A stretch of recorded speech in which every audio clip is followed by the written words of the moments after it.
Emotional eating is the emotion gets stuck in our body and it's like this. And then we want to eat the food to stuff, to soothe. And so when that emotion comes up, I go get myself moving, because when you move, you can move the emotions out. So I'll either do that, I'll go to yoga, I'll go pick up some heavy weights at the gym, but I will move that out of my system. So any way you can do to move, even if you shake, if you scream, if you go punch a pillow, whatever you can do in that moment, get yourself to move. Hello, welcome back to the Dr. Joy Kong podcast. So today we're covering a very important topic, and I have the pleasure of inviting Errin Smith to be on our show. And Errin, thank you so much for being here. Oh man, thank you for having me, Joy. It's so fun. Thank you. This is just my favorite thing to talk about, and I'm so glad, so happy to be invited. So thank you. Yeah. So the topic is emotional eating, which you can tell us, what is the percentage of the population who are actually engaging in emotional eating. But I want to introduce you a little bit to everybody. Errin Smith is known as That Health Chick on Instagram. And she's an avid health and fitness fanatic who is expert trained in health optimization for over 15 years and has worked with world leading health experts such as Dr. Zach Bush, Dr. Daniel Pompa, Mark Groves, and many more. So Errin, I can't wait for this conversation because I think it's a very important one. So let's just start with, how many people do you think struggle with emotional eating? Oh my gosh. More than we realize, but I think nobody talks about it because we have to eat every day. So it's like we're in this vicious cycle that nobody talks about. And women especially, we're emotional creatures. And whether it's food or even alcohol, shopping, whatever it is, when stuff hits, when life hits, and we're full of these emotions, we're turned into stuff if we don't have those tools. And I think it's every woman that I talk to that I tell this is what I do for a living. They're like, oh my God, I eat the bread, I eat the this, I do this, and I do this. And that's totally me. All the time. It's just because food has been celebrated our entire life. We've been wired to use food to celebrate when we're happy, when we're sad, when we're bored, in every event, and it's everywhere, and we have to eat every day. So it's just this sort of norm now. So I think it's a way more than what we realize. And that's why I'm here, because I want to help people with it, because I was struggling too. And I was this health nut, health chick that knew everything in health optimization, and I was still struggling with it. So I had to do something about it. And that's why we're here. Yeah. When did the emotional eating start for you? Well, I didn't even know I was doing it, like that awareness piece. But I'll tell you, it started in my 20s, but rewinding back to my childhood, I got wired at a very young age, and it just compounded over time. So what do you mean you were wired at a young age? Yeah. So it started, I was born in 81, where it's, Costco food was a luxury food, and my house was filled with red vines and croissants and processed snacks. And I was watching Oprah with my mom, coming home from school, and watching Goonies, and no cell phones. And, I was this scrawny, skinny little girl that all I want to do is gain weight and look normal and get boobs like the rest of the girls, right? Just when we're in that awkward phase growing up. Mm-hmm. And I played basketball. So my dad said, we got to bulk you up so you look normal. We got to put some muscle on you if you want to be accepted and be on the team and be liked. You got to gain some weight. And my mom's Italian, so she's always feed me whatever I want at all times. And because I was eating processed food, our meals were like, think of just like a basic, everybody can relate to this, a basic piece of meat with white bread and butter and romaine lettuce for a salad with ranch dressing from the store, and like the crappy, store-bought croutons. That was a salad, So I never knew, everything was low fat in my house. So I never knew what real nourishment was. So I'm constantly eating because my body is saying, feed me some real food for F's sake, because I'm eating candy, I'm eating junk, and I'm constantly hungry. You wonder why, and I'm eating fake food. And so not only did I have the fake food lack of nourishment, but my dad trying to bulk me up and my mom's Italian and wanting to gain weight and be normal. So you can see how that wiring would compound. And I just got wired. I was eating all the time when I was 16, 17, 18, and then that just fed right into college. But I was eating all the time. It would be weird if I wasn't eating. That's how flipped I was. Yeah. As far as my brain was wired that way. And then, college hits, you gain the freshman 15, 20. And I'm like, finally, I gained weight. Let's keep it up. I finally I have some boobs and I look normal. And then it just kept going. And I just kept eating until I moved to California. And I noticed, everyone's eating salads and they're working out. And I'm like, whatever size I was by the time I got out of college, I think I was a size 10 or a 12, just thinking that was good, which it is. Nothing's wrong with that. But I didn't know that I was just completely in this state of eating all the time and I just wasn't aware. And so I moved to California and then I got a job in the health industry, started realizing what real nutrition is. And it went from there and I started learning, but I got so into health and fitness and health optimization, and I was so on fire for that piece, but I never realized that health was not just nutritional, not just, healing your gut and detoxing, but it was looking at your emotions, looking at the spiritual aspect, looking at your traumas and triggers, looking at your self-worth, looking at your ability to heal and your connection to nature. I mean, I was so disconnected from the rest of it, but I didn't care because I was just so on fire for health. And then I developed this rushing women syndrome where I was Miss Boss Babe, living in California, doing my thing, crushing it for these awesome, legendary doctors. I was working 7 days a week, probably 12 to 14 hours a day, developed rushing women syndrome where you're just constantly in fight or flight, eating out of your car. I was a sales rep, right? So I'm never sleeping, never breathing, eating out of my car, running to accounts, just like 20 accounts a day, sweat dripping down my face in my suit with my heels on. And you wonder, I come home and I just inhale all the food and I'm not getting any hugs. I'm not seeing my nephews. My nephews live in a different state. My family's in a different state. I am just completely in boss mode. So I'm on airplanes, I'm living out of hotel rooms and blue lights everywhere and just recycled air and offices that just have no life to them. And everyone's, just low energy. I completely lost myself, which is so fascinating that you could lose yourself still working in the health industry. But I wasn't aware, and so I would just develop these binge eating episodes, no matter if it was try vegan, try keto. I tried every protocol, fasting, all this stuff we can talk about. But at every marker of my career, I was eating all of the food as a way to numb, soothe, cope, de-stress, find some type of happiness because I had lost myself in this career boss babe mode. I was completely isolated and completely disconnected from myself. I have in front of me all these photos, which we're gonna post as we're talking. So yeah, this is what age you're talking about? So that was in my 30s. 37-ish is when I was at my rock bottom, where I was at the height of my career and complete rock bottom. My face was inflamed. I looked like a zombie.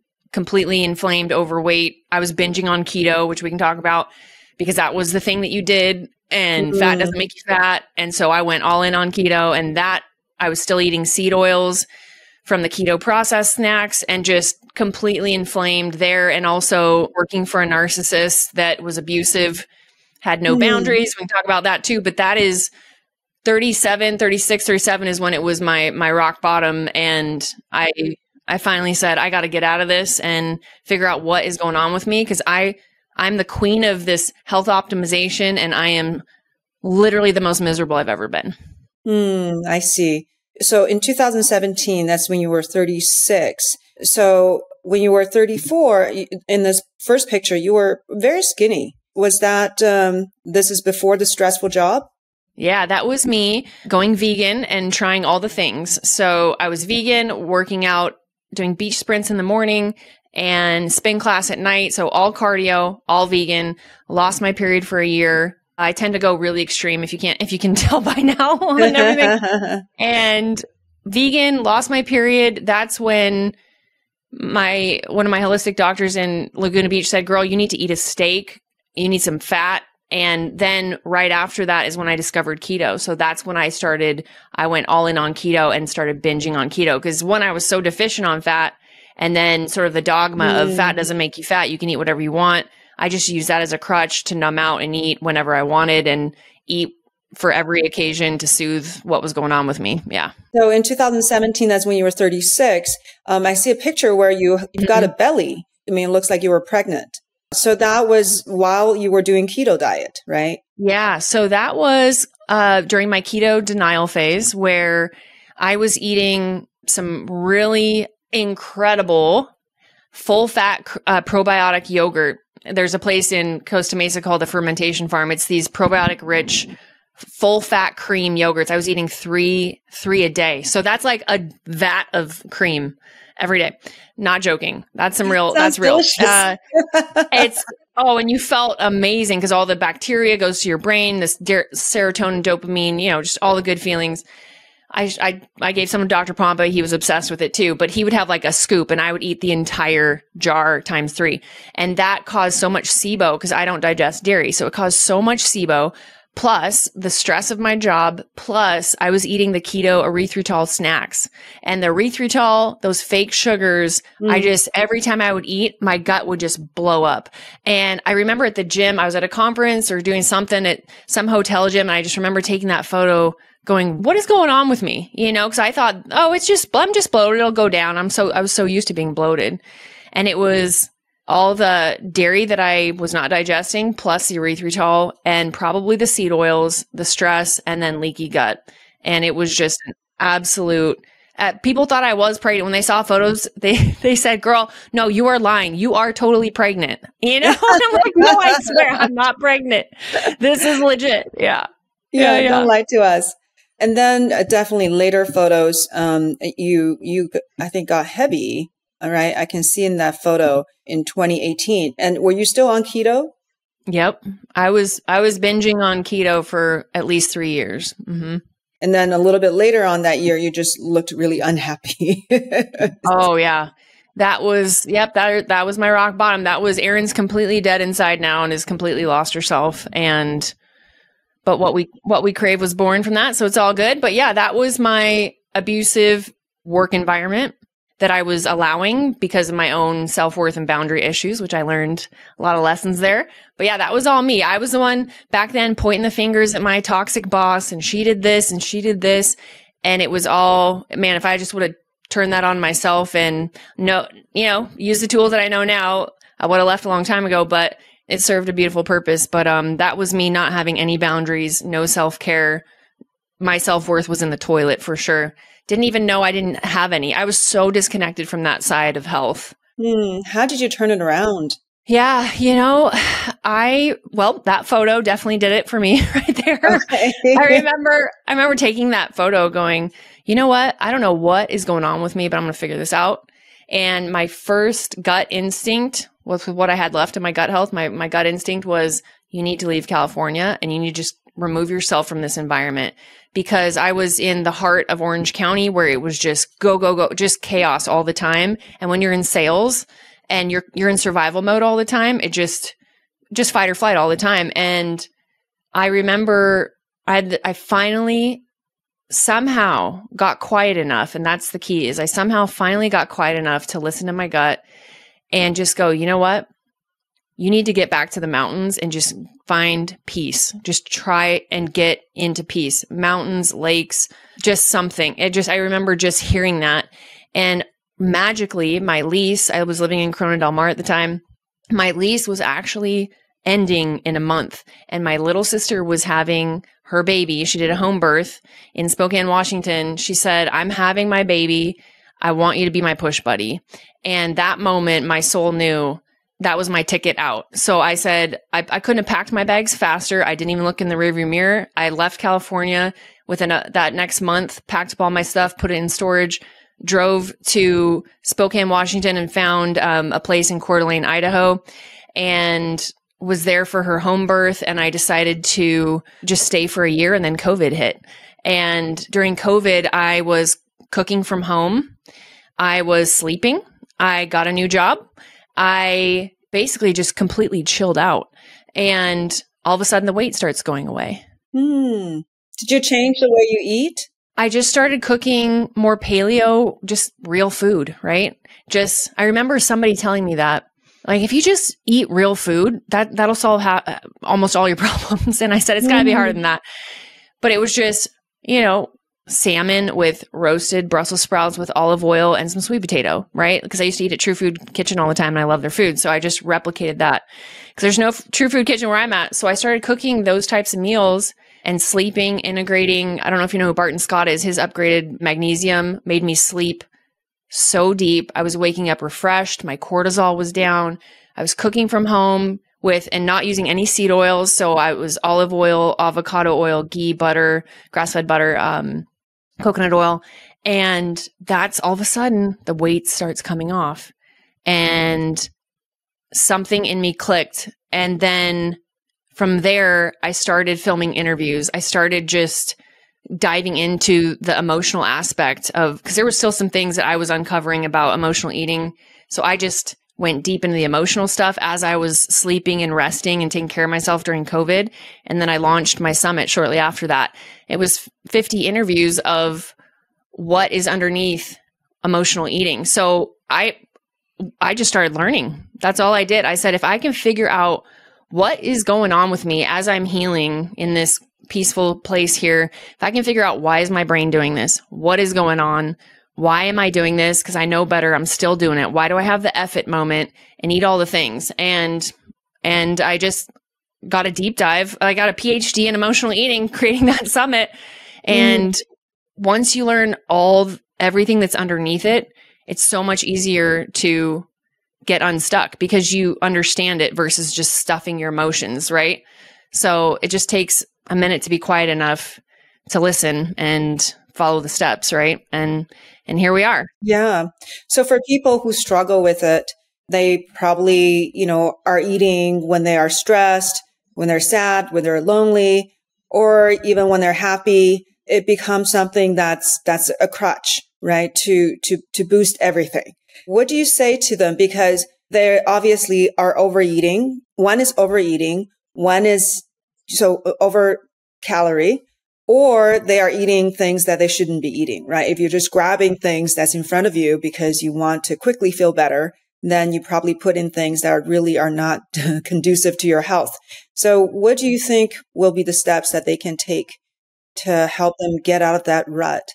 So there's so many. And again, my summit goes through the deep dive, but just from what I can help with right in this moment, some of the best things that I did for myself, usually, again, this is my experience, but what I see a lot of women doing is we're going way too fast and we're not slowing down. And when we're going too fast, whether that's being the mom, being the boss babe, whatever it is, we're not just slowing down to love ourselves enough to sit down and eat a meal of food. We're rushing. And then when we rush, we grab the snacks. And when we grab the snacks, we are never nourished. The snacks causes us to eat more snacks and more snacks and more snacks because your body is saying, girl, I need some real food. Give me some real food. I need a grass-fed beef burger, right? Or something with nourishment and protein and fat.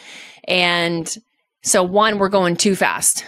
And also, we're not sleeping. So for me, those are the two biggest things. I think the number one thing is sleep, because you could be doing everything right, but if you're not sleeping, you're not going to get anywhere because your cortisol is going to be too high and you can't heal. You can't recover, right?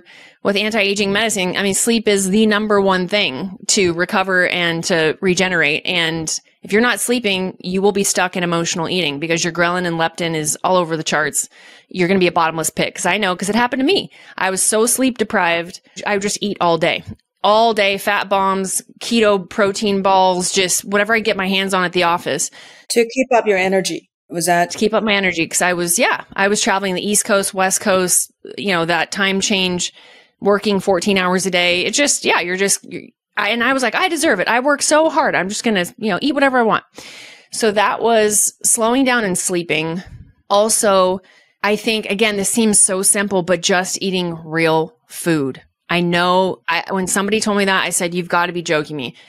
But, right? Because there's the gluten-free snacks and the organic snacks. If you look at the grocery store, it is full of processed, even Whole Foods, it is full of processed snacks. And I know there's some really solid snacks at healthy grocery stores, but anything that is processed, I noticed I just would keep eating things all the time. So if I could sit any of your listeners down and say, let me cook you this yummy plate of food. Let me give you a grass-fed beef burger with some vegetables, roasted sweet potato. Let me give you the most beautiful plate of food.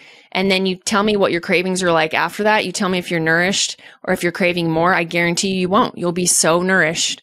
So focusing on, I've adapted more of a carnivore style diet, and that was the protein intake was a game changer for me. So, cause most women, it's like, well, I'll just have a salad with chicken on it, or I'm vegan, so I'll just have plant-based protein, which is, again, nothing's wrong with it. But for me, when I didn't have the protein and I'm not talking chicken, I'm talking grass-fed, grass-finished beef, that is game over. And I don't know if you have read the book Forever Strong by Gabrielle Lyon, but she's constantly talking about protein intake for women lifting weights. And it seems so simple, but once I started increasing my protein, I said to myself, and because it would be like a little bit of beef once a week, twice a week, and then salmon and chicken.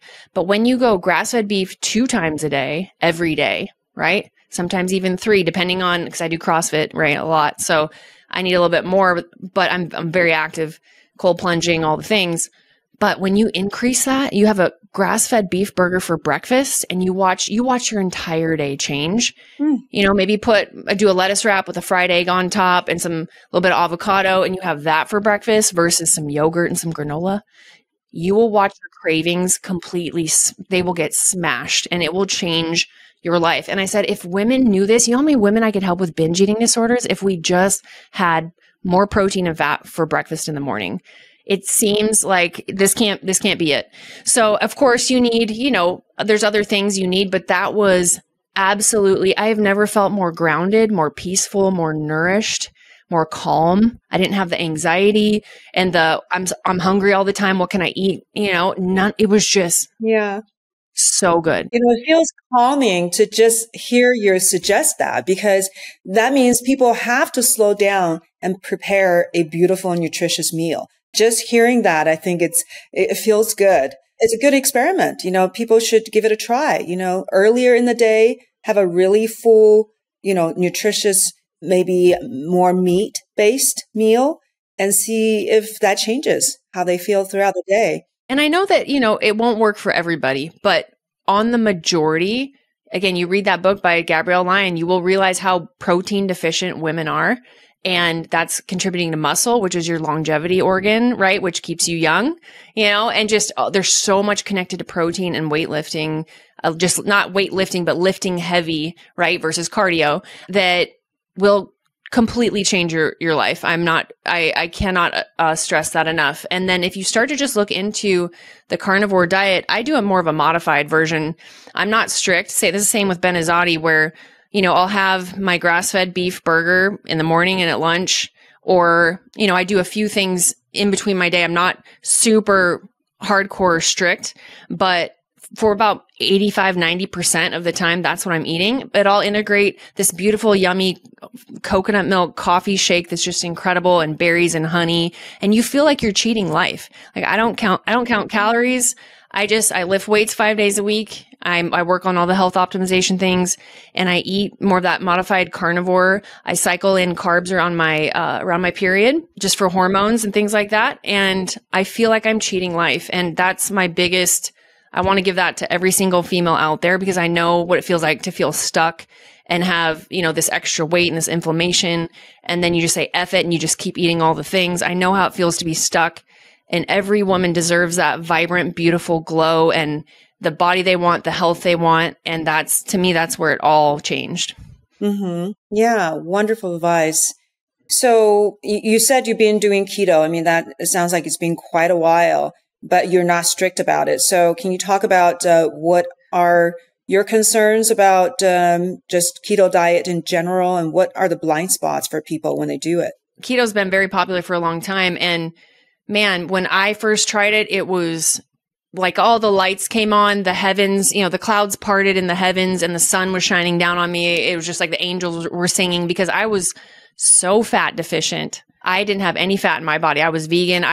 When I had my first sip of bulletproof coffee, I was obsessed. I felt amazing because I finally got some fat in my body. That's another thing a lot of women are missing for their hormones, that good saturated fat. But so when I took that sip of coffee, I was hooked. So I was keto for life. But that's the thing is you want to do keto, but not forever, because what Ben talks about this, I know a lot of people are talking about this, where keto is incredible for a person like me who's super fat deficient. Keto is also incredible if you have cancer or some chronic disease where you have to get the inflammation down. Dr. Pompa talks about fasting all the time with keto, and there's strategies and protocols for that.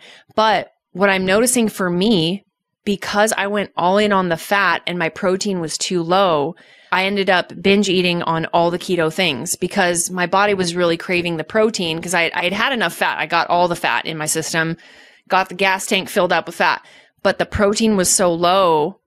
Because when you intermittent fast, right, all the protocols, sometimes the protein's a little lower, and because you don't want to break your fast, all these things. For me, my protein was too low, so I kept eating more fat instead of just increasing my protein. And Ben talks about this a lot, where you want to do keto for a while until you get that inflammation down, you get fat adapted, and then move more into a higher protein, more carnivore style, because your body needs to, when you get used to something, right? You got to switch it up. And I noticed after 2-3 years, I was binge eating keto fat bombs, keto snacks, anything that was keto ice cream. And it had a ton of erythritol, those sweeteners got me. That's where my gut really busted open, like I was saying before. And all I needed was just more protein. So I think that's the pitfalls of keto is, well, just because it's keto, I can eat it. And I was suppressing all the other emotional crap that it was underneath my binging. I was just thinking, I'm Miss Boss Babe. I work so hard. I deserve it. Fat doesn't make you fat. Let's just go all out and enjoy everything. I'd go up to the Bulletproof Cafe in Santa Monica and just go get everything on the menu, right? Because it was keto. And so over time, that's where I realized, I'm literally finding my happiness in food. Food is my boyfriend. Food is my best friend. Food is my everything right now, because I'm not looking at all my emotional stuff that's underneath that I'm stuffing. And so once you sort of have that awareness, then you can pull the pieces apart and really dismantle what's going on. But just because it's healthy doesn't mean it's good for you and you're not suppressing something else, right? Because again, just because it's healthy doesn't mean that you should absolutely binge on it. And that was my get out of jail card forever. That's the other thing. It's not necessarily healthy even, just because somebody is labeling things as keto, there could still be bad oil in it, could still, have ingredients that probably it's going to cause issues. So, and people think that as long as it's labeled keto, then they can just eat. But of course, you can do calorie overload as well. So as far as protein, what's your suggestion for people to get adequate protein intake? Like, let's say for a woman, she wants to increase her protein intake to make sure she gets enough. What's your suggestion? How much is enough? Again, I'm all about getting all the research from all the doctors, the podcasts, and seeing what's out there. Because from what we've learned, it's not a one size fits all for everybody, right? I'm almost 6 feet tall. I do CrossFit 5 days a week, cold plunging, hot yoga. I'm very active. So for me, I am going to have more protein intake than, let's say, someone who is shorter than me and maybe just doing a gentle yoga class, right? But again, Gabrielle Lyon, her book is amazing for all the details on this. But what I've found that works best is, I weigh 165-ish, I think right now. I haven't weighed myself a long time, but I put on a lot of muscle and I try and get that much in protein every day or a little less. So 1 gram per pound, that's pretty much your rule of thumb. And it might be a little less if you're not as active, but that's what I feel really good on. And again, I don't track, I go by the way I feel, and I just monitor around my cycle. I will completely eat way more because I'm refueling with our cycles, which is really important. I will have easily a pound of grass-fed beef a day. Like it's just, and I feel amazing on it. So, and I know some guys that are more active and way more will do 1.5 times, twice that much. So I think I'm a little high because of my height and my activity. That's what I feel really good on. And if you see my my pictures, like I completely transformed with weights and adding more protein, right? But it's the right protein. Yeah. But what do you say about the fact just because you're getting enough protein doesn't mean that you're getting enough amino acids, the right amino acids, the essential ones? Yes. So I take Body Health aminos. They are, from what I've seen, they're the best in the industry from all the conferences, Perfect from what amino. they are. Yeah. Perfect amino. And I feel so good. So if let's say I'm doing 1/2 pound of grass-fed beef and I'm traveling the rest of the day, or what, I'll substitute with aminos. And that is where I notice I feel so good and nourished in my cravings. You know, if I have any cravings, let's say I'm traveling at a conference, right? That just smashes it because you're getting everything that you need. So if you're not going to do the grass-fed beef, or you're going to do a little bit of beef and a little bit of whatever you feel is great for you, I absolutely bring in the aminos 100%. I believe in those with all my heart. Yeah. And you mentioned issue with erythritol. Can you tell us a little bit more about, because of course, anyone who's into keto diet may end up encountering adding quite a bit of erythritol, thinking that's get out of jail free card, right? You can eat whatever amount you want. So what are your thoughts on?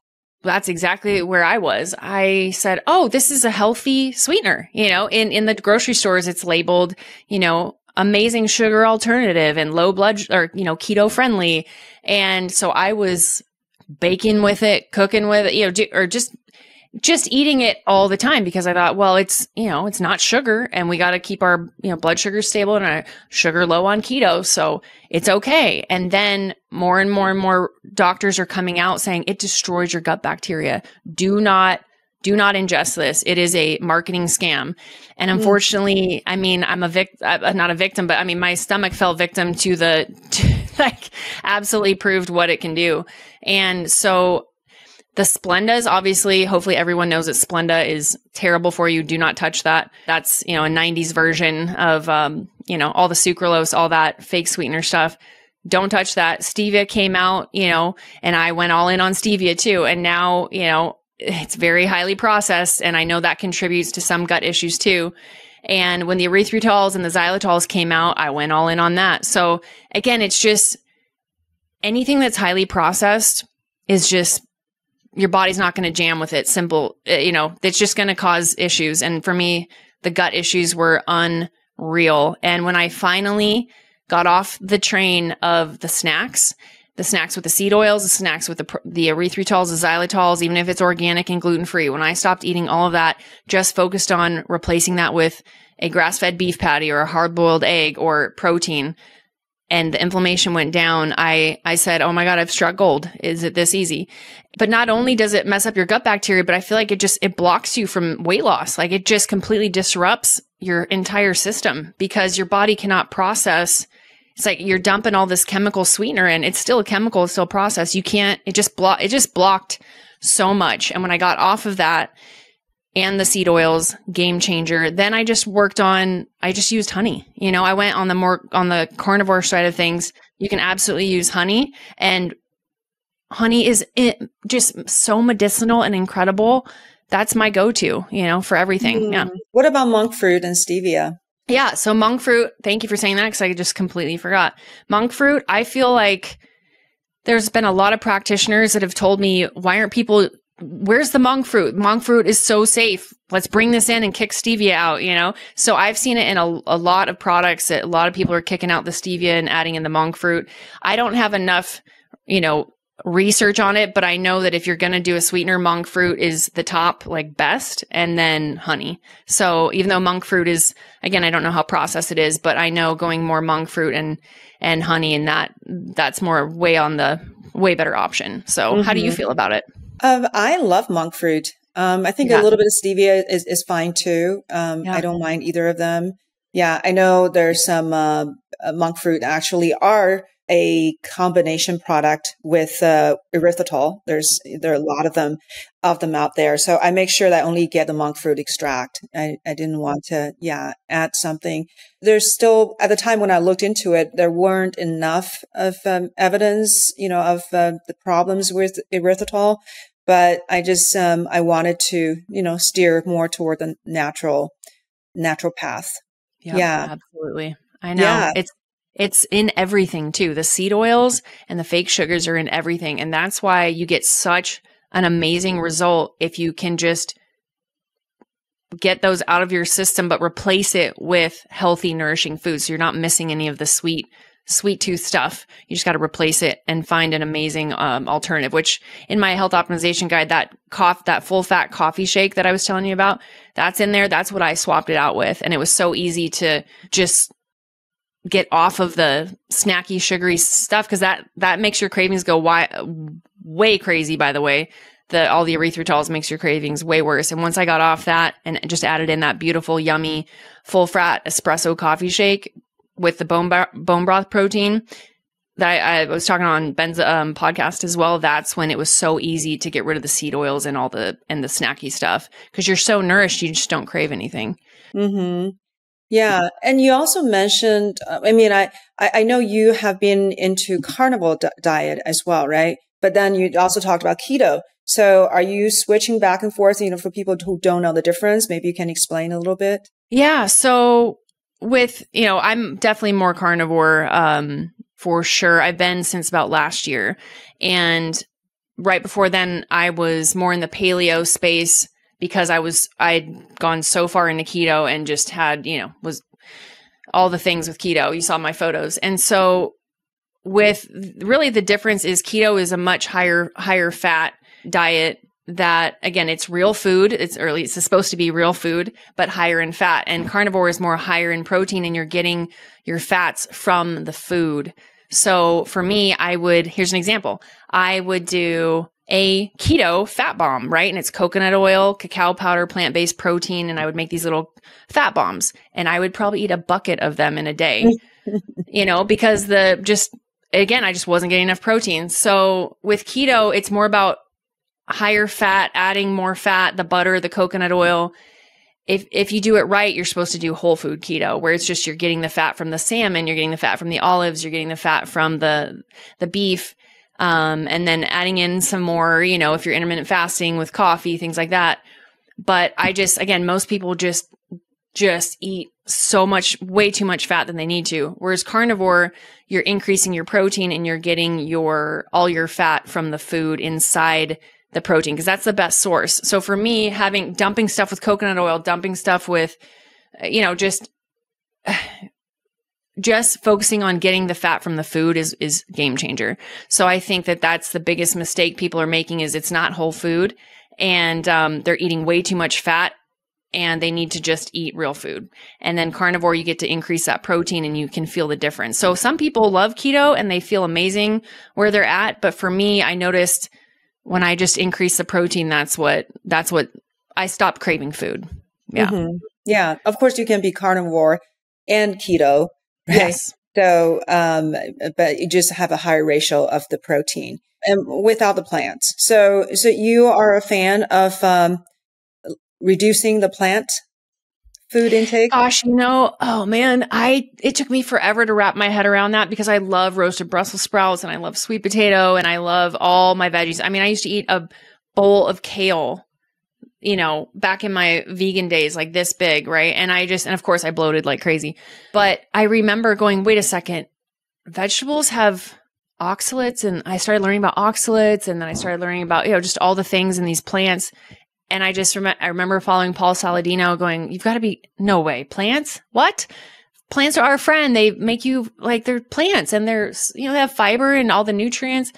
And when I took them out, again, I had SIBO from all the binge eating.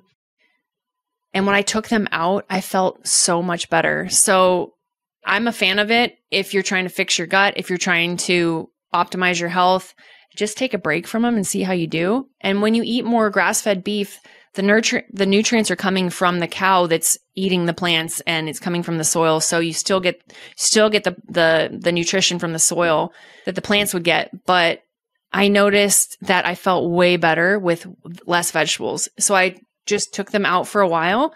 And then, I was at a friend's house and we made this yummy meal, and she made roasted Brussels sprouts and sweet potato in this beautiful meal. And I totally enjoyed it.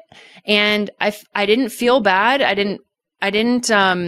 noticed I barely bloated, but because I had taken a break for so long from the plants, that I did fine. But if I know if I would reintegrate more Brussels sprouts and more vegetables, I know I'd probably start bloating again. So I think for me, if it works for you, it's your body kind of it lets you know if it's working or not. But I think there's a time and a place where you can cycle those in. But I think overall, we're probably eating too much if it's got the oxalates in it and just the little things that are making our guts really mad, because I've been eating so many vegetables for so long. It's probably time for a break. The bottom line is everybody is different, because if you look at, areas in the world that has high longevity, certainly plant-based is pretty common. I mean, that's it's a common theme. So, but I think it depends on what kind of plants you're eating. Do they have, toxic, ingredients or pesticides and everything that's comes with it, and also your own genetic makeup. Absolutely. So, and I know some people thrive on a high carb diet. So totally. I'm not going to say that's not valid, because it could be the perfect diet for some people, maybe for those people for some time. Absolutely. And that's what I used to be so caught in the dogma of, no, everyone should be on keto. Everyone should do this. Man, I got humbled so hard, because it's not a one size fits all. Everybody's different. My genetics are different than other people's genetics, but I was, inhaling food. My gut was never resting. I was taking these huge bowls of kale, and just my gut was overloaded. So it makes sense that I would do well on carnivore and reducing that inflammation. But I know some people that feel amazing on vegan. I know a lot of people that feel amazing on, like you said, there's Mediterranean, there's other amazing diets that people do really well on. So I'm all about do what's best for you. But when it stops working, then switch things up and see what does. Because I know if you do one thing for too long, your body adapts. And then again, Dr. Pompa talks about this a lot, where it's good to switch things up. If you're getting bloated, if you're feeling like crap, don't pigeonhole yourself. I have to be vegan my entire life, or I have to be keto, or I have to be in the box. That's the one thing I wish the health space would talk more about, is you got to do what's right for you. Mm-hmm. Well, you also coined the term denial keto. What does that mean? Yeah. I'm so proud of that one. That was when I was in the yuck of my life, in that deep quicksand, stuck, hopeless, miserable, hating myself and life energy, from all the lessons I was learning from, the lack of boundaries, the lack of standing up for myself with the toxic job. I was suppressing all of it, and I was so miserable. That's when my miserable photos were popping up. And I remember I would go to the Bulletproof Cafe. They have like a vat of, that yummy keto ice cream, does have erythritol in it. And that's when I would say, I don't care. I'm totally going to eat all the things. I'm in complete denial of, one, my state. I don't want to look at anything in my life and take responsibility for anything. I just want to numb and stuff. So that's one way that I used keto to deny that.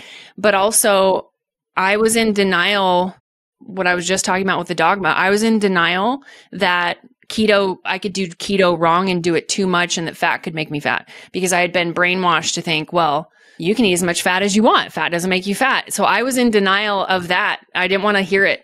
Because it was such a crutch and it was such a joy to me. It was my boyfriend, my best friend, my everything at that point, that I didn't want to hear that you can gain weight on keto. I didn't want to hear that there's erythritol in that, and that's going to cause problems with your health and your gut, and you'll probably gain about 20 pounds. And, it's going to inflame you because there's seed oils in it. I didn't want to hear any of that. I just wanted to eat all of the food and numb out. And once I realized like, hey, Errin, your body doesn't need that much fat. I remember Dr. Pompa was going to tell me, he saw me in this state, in this chaos eating, right? This anger eating and just, numbing out with all the things. And he saw me putting on the weight and sort of this energy, just sadness. And he told me, he's like, I was going to come up and tell you, what's going on with you. But I didn't want to. And I said, I'm so glad you didn't come up to me and tell me that. Cause one, I wouldn't have heard it. I didn't want to hear it. And it wouldn't have led me to my purpose. So I'm very grateful that you didn't tell me that. But I was in such denial that a keto diet could be bad for you, or you can get fat on keto, or you can, if you're going to binge on keto, I thought that fat would never make you fat. So it was just an excuse for me to numb out. And I wanted to stay in that hatred. That's extreme you were talking about. Yeah. Yep. And again, that's everyone wakes up on their own time. Everyone gets that shoulder tap at their own time where they finally are, can see that they put the mirror in their face going, you know what, there's some stuff I got to look at. But I just didn't want to for a long time. But once I was ready and I went all in. So I think that's with health, there's all these pillars like we were talking about. There's all these pillars of health. But if we're not looking at the emotional stuff and all of our shit and our triggers and our belief systems and our connection to nature and that spiritual pillar, the mental, emotional, spiritual pillars, like if we ignore that stuff will literally come up in our life.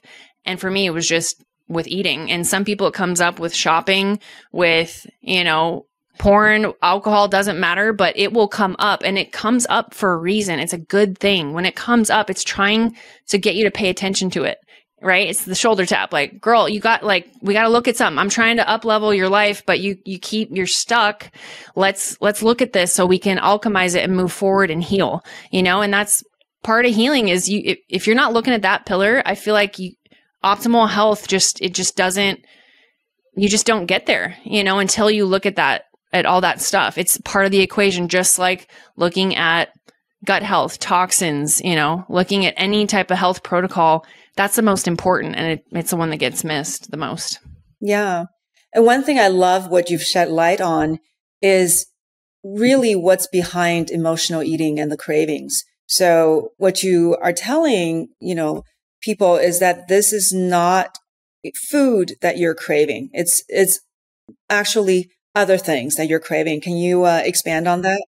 Oh yeah. It's my favorite thing to talk about. I remember, in every interview, I ask every person this at the end of the interview.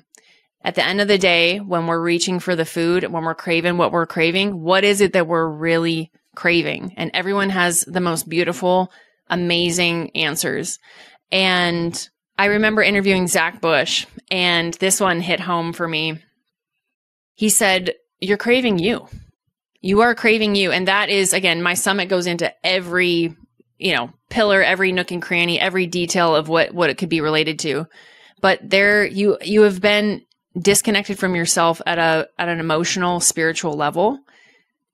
And you're craving, essentially, you're trying to reconnect to yourself and feel something. And food is giving you that connection. So it's somewhere along the way you lost a connection to yourself, and it's just your soul trying to reconnect and feel and find happiness and joy because you're not giving it to yourself. And so when you're not giving it to yourself, that's, this whole open door to so many things. It's related to worth. It's related to subconscious wiring that we pick up when we're kids. It's related to perfectionism. There's so much that has nothing to do with food. But at the end of the day, that's what it comes down to is you're just craving you, and you've got to figure out what it is and how to get that back. And that's your own spiritual quest, because what I'm craving in my heart is different than what you're craving in your heart, right? Based on our childhood, based on where we grew up, based on our wiring. And so when you take a deep dive into that and you look at it and you dismantle it and you figure out, I was just craving the love I never got from my dad, or, I was just craving, the fill in the blank and you give that to yourself, that's what it's all about. It's how do I find peace and happiness from the inside out? And I know that sounds very basic, but that's what it is. We're craving peace. We're craving connection. We're craving to feel again because we lost it along the way, because when you think about if you're at a wedding or the Super Bowl or, you're hanging out with your girlfriends laughing, in that moment, you're not thinking about food because you're so happy in that moment, right?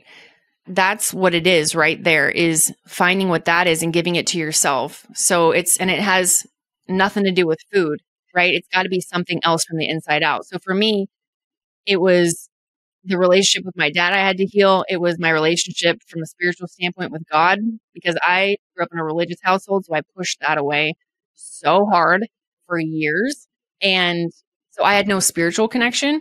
And once I finally looked at that, it took me years and years and years, a lot of rock bottoms, a lot of rugs being pulled out from underneath me, which were all trying to get me to look at this. Once I did, and I finally surrendered it, there's a peace now in my heart that I've never had before. So I know that that's, and I'm not religious at all. It's a spiritual connection, not in it's a relationship just with yourself and your own spirit that you can't even describe or put a label on. It's just a deep, deep connection that you have to figure out on your own.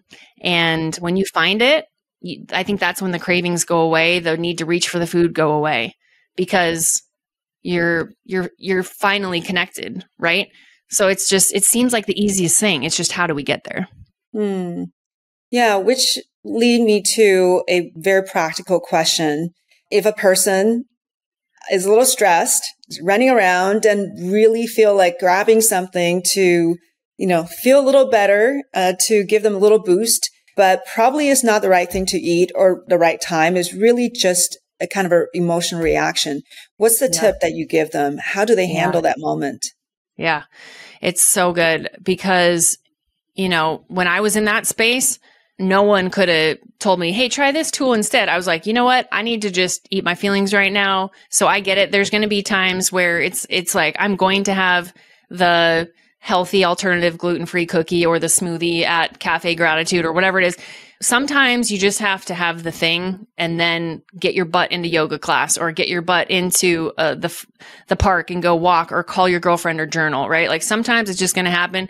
It happened to me a couple months ago where something came up. I was like, okay, you know what? I'm going to have the donut, my little healthy keto, like yummy little treats that I have. And then I'm going to go look at this, right? So if it does happen, give yourself some grace, because I think if we are too much like this, we'll just binge and eat 20 of them, right? So don't restrict, give it to yourself if you need it. And then, right? Then pull out your toolbox. But it's just because a lot of us don't have the tools yet. Then, that's why it still happens, is we just don't have the tools. But when we do have the tools, like if I know, okay, I'm having an emotional response right now, the easiest thing you can do is, one, focus on your breathing. And I know that seems so just ridiculously simple, but when you can control the way you breathe, you can control your thoughts and your actions. You can choose. You have a grip on your choices, right? So I have to talk to myself, get my breath squared away and start breathing again. And then I get my butt outside and I get in fresh air and sunshine and I start moving. Because what happens with emotional eating is the emotion gets stuck in our body and it's like this. It's like, and then we want to eat the food to stuff, right? To soothe. And so when that emotion comes up, I go get myself moving, because when you move, you can move the emotions out. So I'll either do that, I'll go to yoga, I'll go pick up some heavy weights at the gym, but I will move that out of my system. So any way you can do to move, even if you shake, if you scream, if you go punch a pillow, whatever you can do in that moment, get yourself to move. Don't just sit there and sit on the couch and start calling people and texting people, because that emotion will absolutely turn into a monster. So start moving, fresh air, and then take an hour and go chill. Go get until you feel like you can get that out of your system. Then come back and start, if you can, when you're in a good space, start journaling or writing or getting that on paper. Because what's happening is when you get triggered, triggers are a beautiful roadmap to unfinished business. That's one of my favorite lines. Mark Groves, I think, said that. It's a beautiful invitation for us to go inward.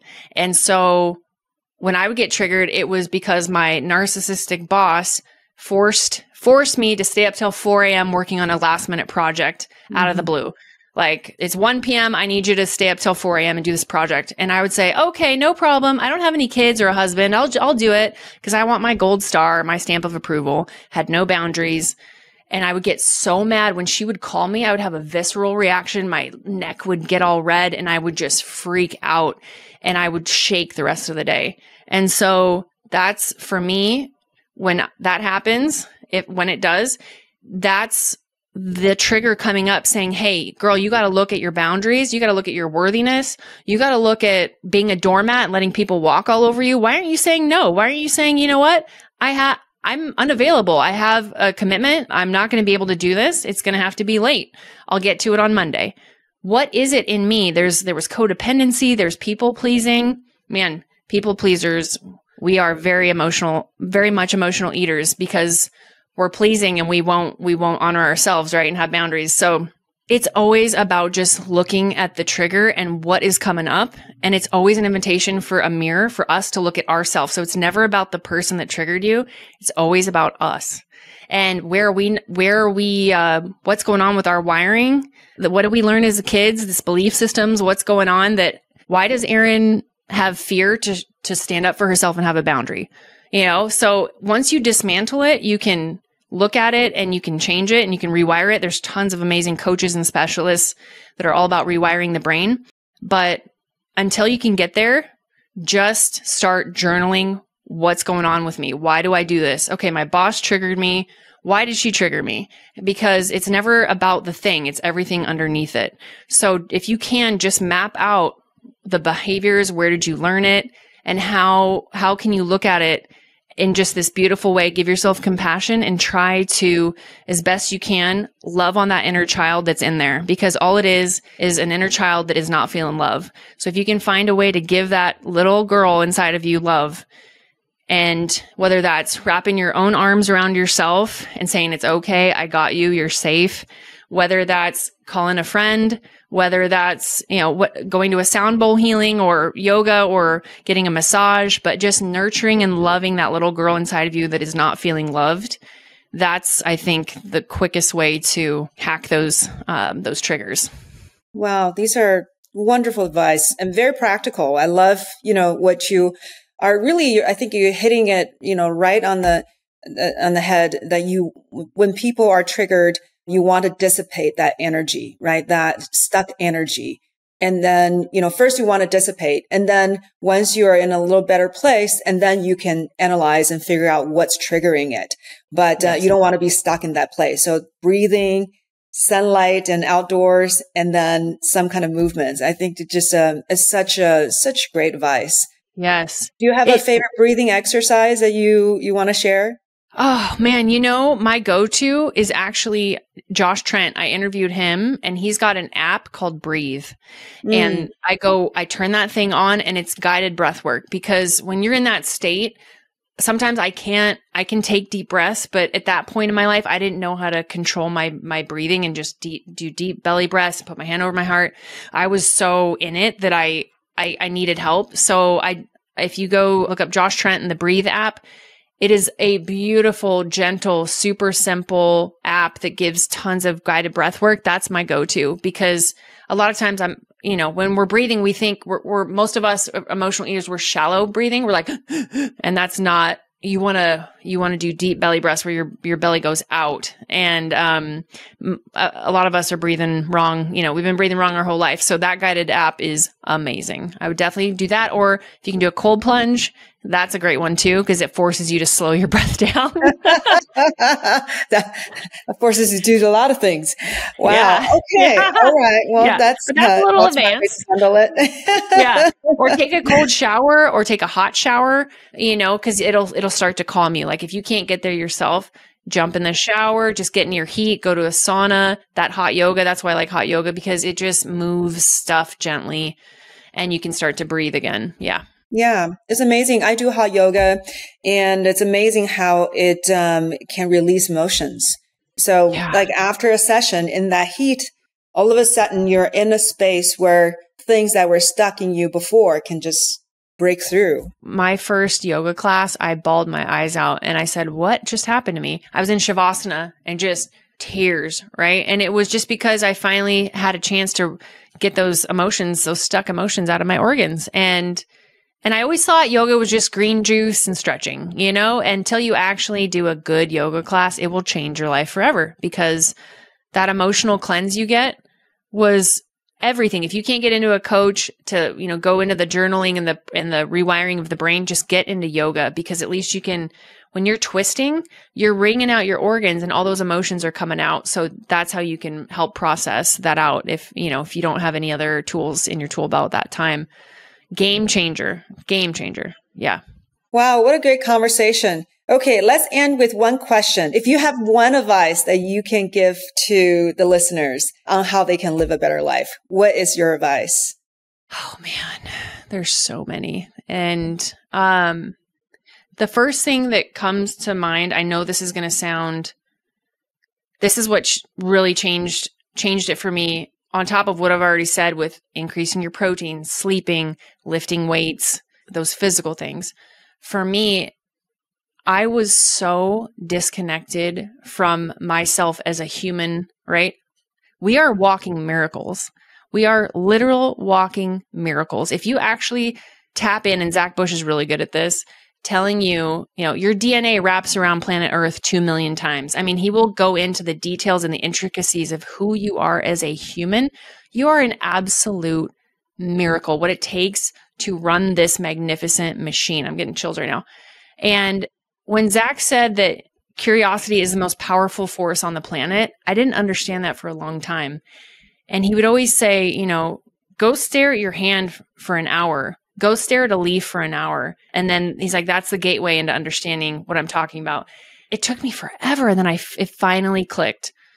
When you start getting into nature more and you start seeing everything as this life force that's all around us, we are made from the exact same life force. We are made from this divine intelligence that somehow created a planet to be floating in the middle of space, just perfectly floating. And, when you start really tapping into nature, you start tripping out on it. And then you go, oh my God, I'm made from the same divine intelligent force. I'm fucking here for a reason. Like I'm not just a human that just came into this earth and floating around living life, that came to work in an office and then die, and retire and die at 80. Like a lot of the media, says to do. Just go to school, go to college, get a job, and then retire and die. We are here for we are here for so much more. You showed up for a reason. You are in this divine, incredible, it's like Earth school, and you came here with a purpose, and you have so much power inside of you. It's the same power that causes the solar system to work, right? And when you start seeing yourself as a piece of that, not disconnected from it, but connected to that, made from the same thing, you start looking at yourself differently. You start seeing like, I can heal. I'm a self-healing machine. All I need are these 10 simple things. And you just start seeing life differently. You see yourself differently. The possibilities to heal are so much more vast, and the ability to manifest, the ability to live your dreams, the ability to change your life, everything just explodes like a supernova. And when you actually realize that everything in the universe, like the stardust, all the just the different chemistries that make up the solar system, stars, everything, we're literally made of the same material. If you dive deep into it and you're like, oh my God, you're literally made of magic. What? And when you start to understand that, you show up differently, and then life starts showing up for you because you're connected to that power. And when you have that power, you're unstoppable, you're bulletproof. Nobody can touch you. And that is when I think life really changes, and that's when you can really heal. Wow. That's powerful. That's beautifully put. Thank you so much. Thanks. That's I was in the zone. I was in the zone. Such a great message. And it's inspiring me. I'm going to get out into my garden and soak up some magic. That's right. It's all about it. Oh, thank you. Yeah. Thank you so much, Errin. What a lovely conversation. Yeah. Thank you for bringing all of yourself to this, to share everything and to be so open. And, I think it's going to inspire a lot of people and hopefully make them, better people, for themselves and for everybody else around them. So thank you. I love it. Thank you, Dr. Joy. Thank you so much. And I can't wait to have you on What We Crave too. We're going to jam and have an amazing conversation too.